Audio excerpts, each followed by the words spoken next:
Why are women smaller than men? Write in the comments what you think about this. Enjoy the show. Story 1. A better way to ask this question is, how has the species survived with men being so oversized and burning so many extra calories?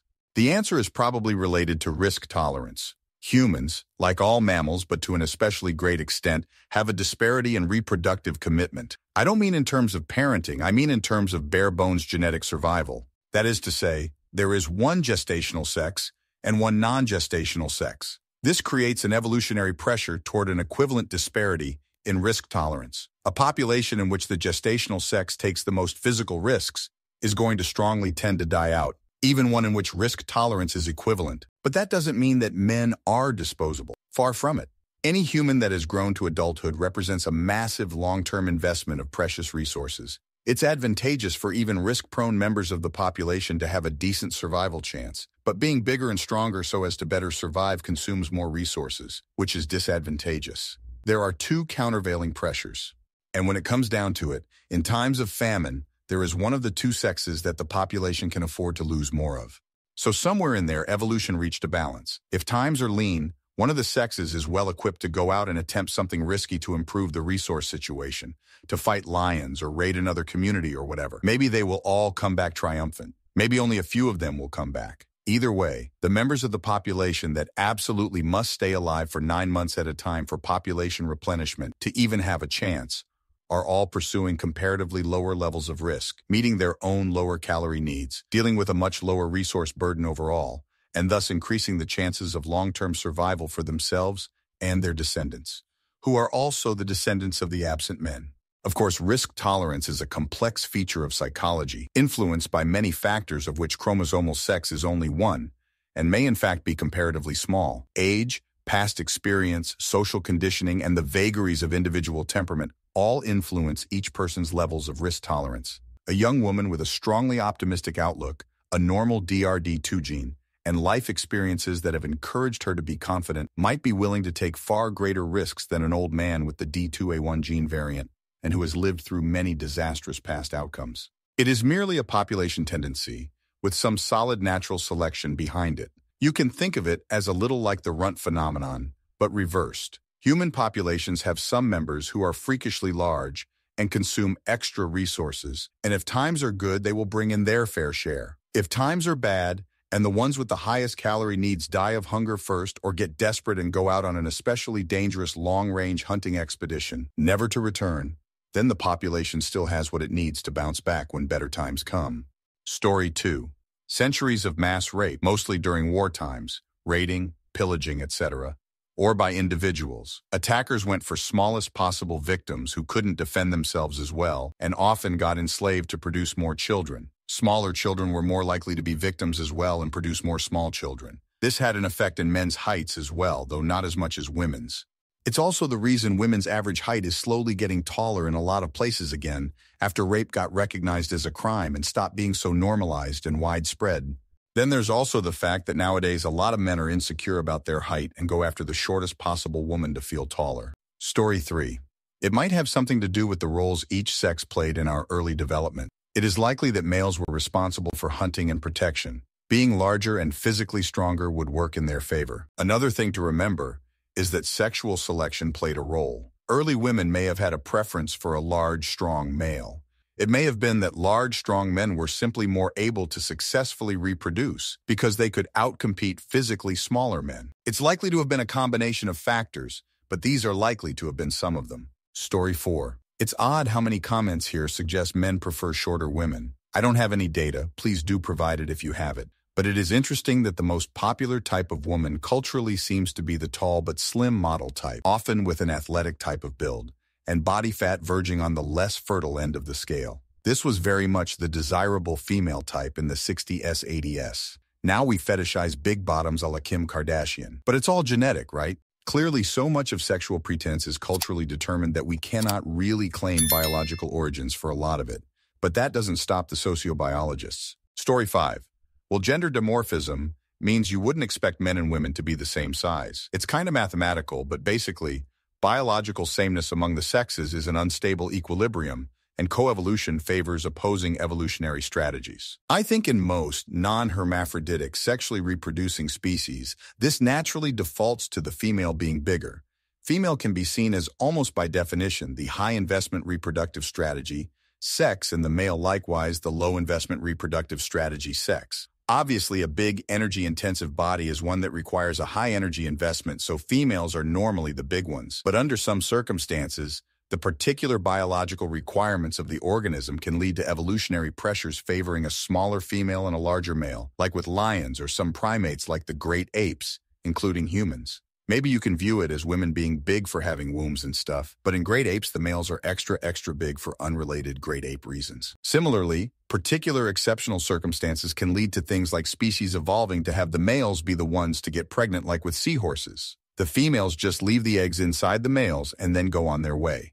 But really, to have an intuitive understanding of this, you, at a minimum, have to study basic mathematical dynamical systems and get a solid grasp of how stable, unstable, and semi-stable equilibria work in dynamical systems. And then understand that in sexual reproduction, symmetry between the sexes is an unstable equilibria, which naturally gives rise to the evolution of sexual dimorphism, corresponding to specialization of each sex into broadly different reproductive strategies.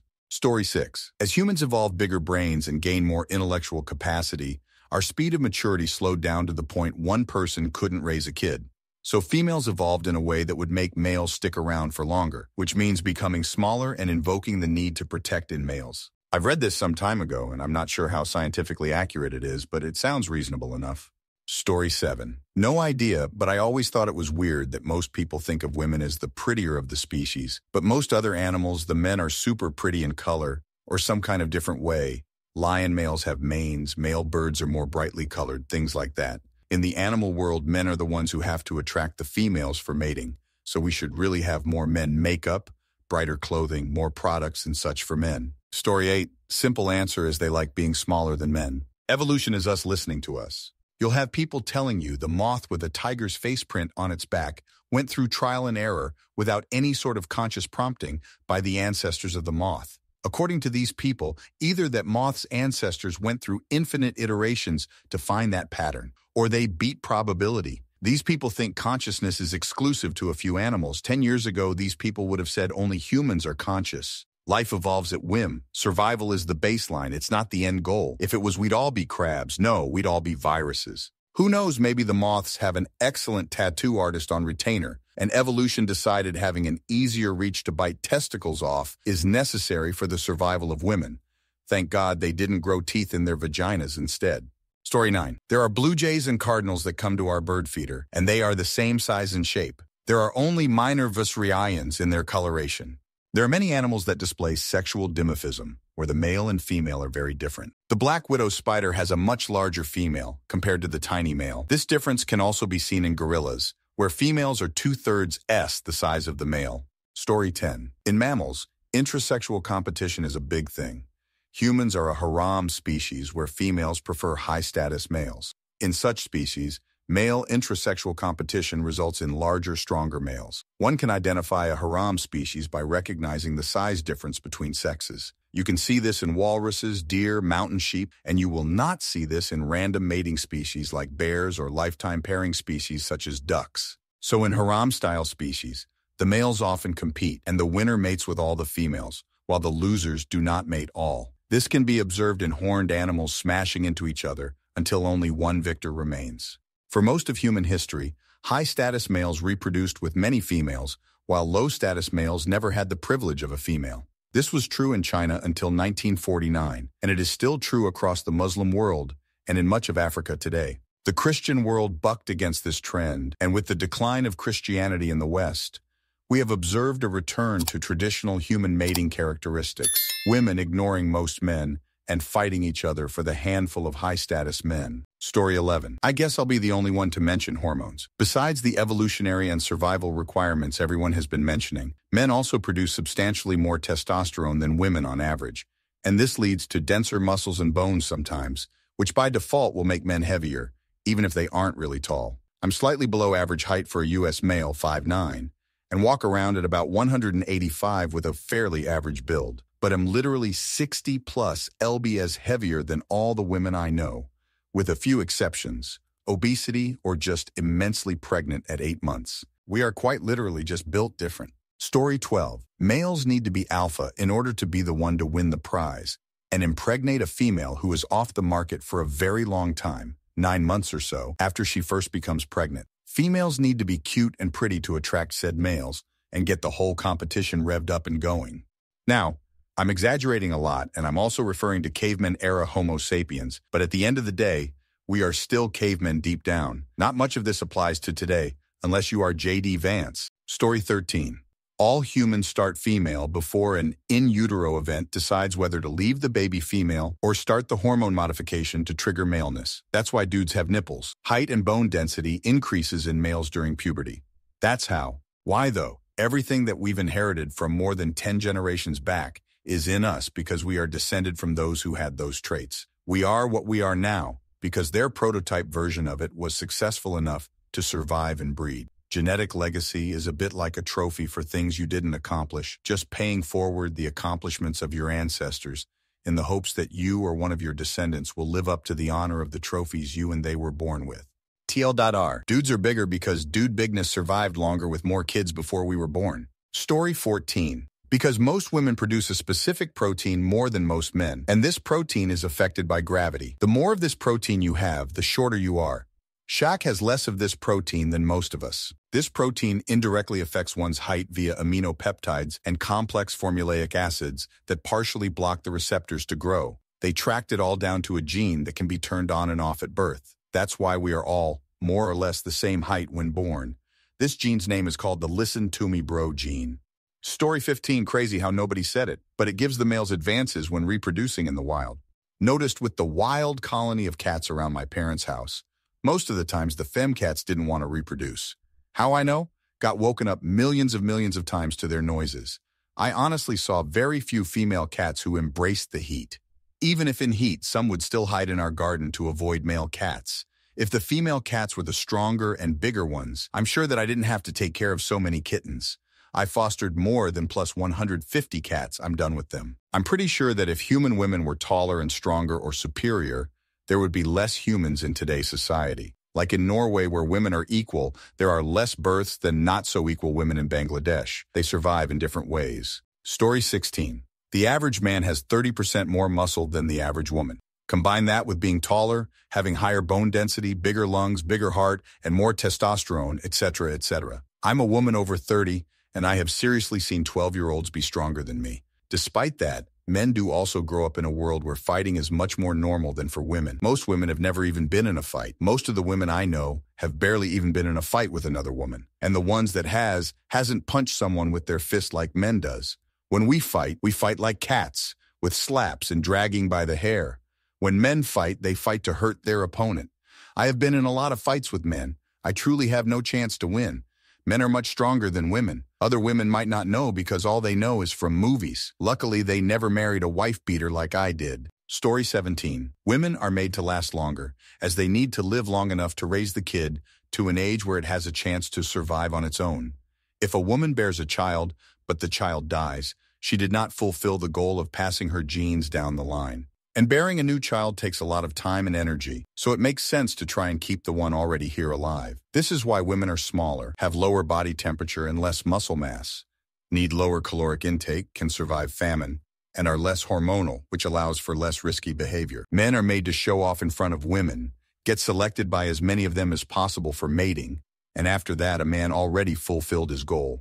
Even if he doesn't stay alive for the kids and some of his kids die because of the lack of help, if he managed to get accepted by multiple women, the chances of his genes surviving are still quite high. This is why men are bigger, with a lot of muscle mass, good for fighting, bad for longevity, and their hormones flood their brains, causing them to take higher risks. Not really up to date with the needs of the developed world, but natural evolution is slower than human progress. Story 18. Before trying to read shit into this, it should be noted that these results are across all species on the planet, not just humans, but there are two prominent thoughts for gender-size dimorphism.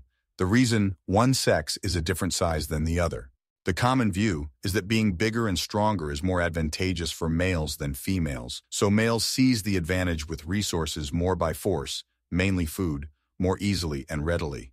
The currently proposed alternative is that the cost of being bigger for females is usually opposed also by force by males, either by lack of interest in reproduction or again by some established form of force or violence. TLDR. In most species, it seems to be because the males prefer smaller, weaker females because of control reasons, and they enforce it through rigid hierarchy. Take that for what you will about humans. Story 19, testosterone.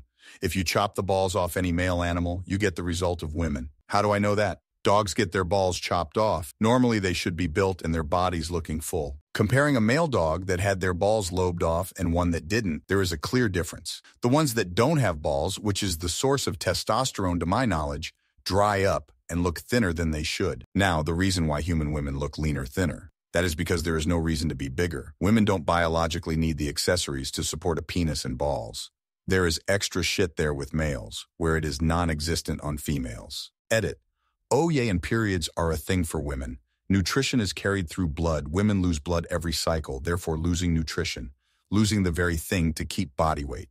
And the tax of the resulting pain causes weight loss. Story 20. In my opinion, this largely begins in our ancestor species and not in humans directly. A lot of people in these comments have given great ideas, so I won't repeat the most common themes. The ancestors of humans very likely had the same sexual dimorphism we see today. This is likely possible because 200,000 years isn't likely to completely change the developmental patterns and body structure of females. Our primate ancestors likely had a similar social structure to gorillas and other primates, with few males mating with many females.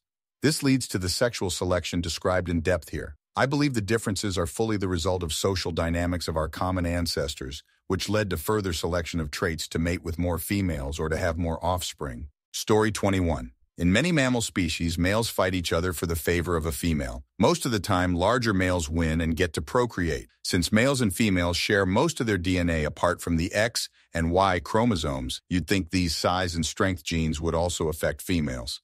I don't know enough about genetics to say why that isn't the case. As for humans in particular, during tribal times it would often be the males who hunted and fought other tribes.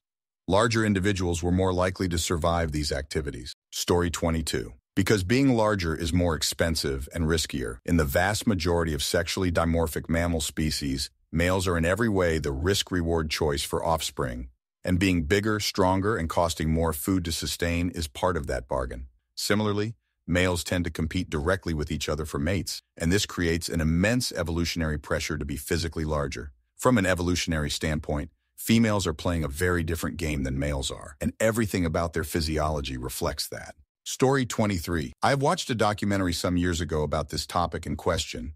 Many scientists tried to understand and find the answer. There were anthropologists, psychologists, biologists, and so on, who looked into it.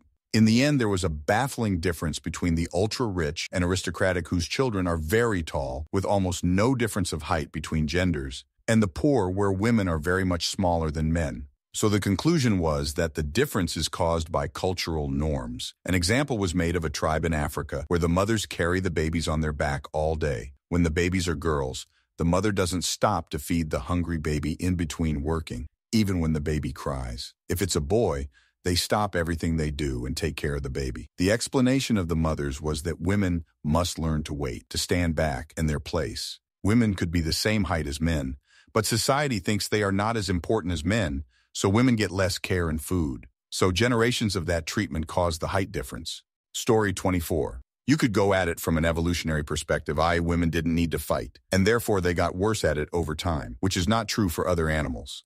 For example, female lions still need to hunt, defend themselves. Or you could go from a survivorship bias perspective. Your sample space, i.e. the examples of women you have seen, are curated by whatever algorithm marketing department casting director chose to show you. Same thing goes for the sample space of the men you have seen, of course. Story 25. Testosterone is a muscle-building chemical, which is why men do end up naturally bigger.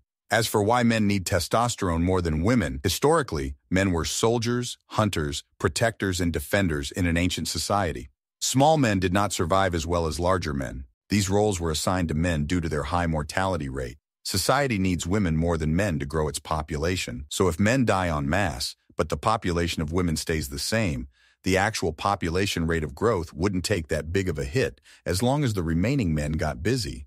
So higher testosterone in men came about because it allowed them to survive better in the roles that they occupied. Women historically could get by in society without the size to necessarily defend themselves, since they had men to do that for them. Source: I don't know, it just sounds right.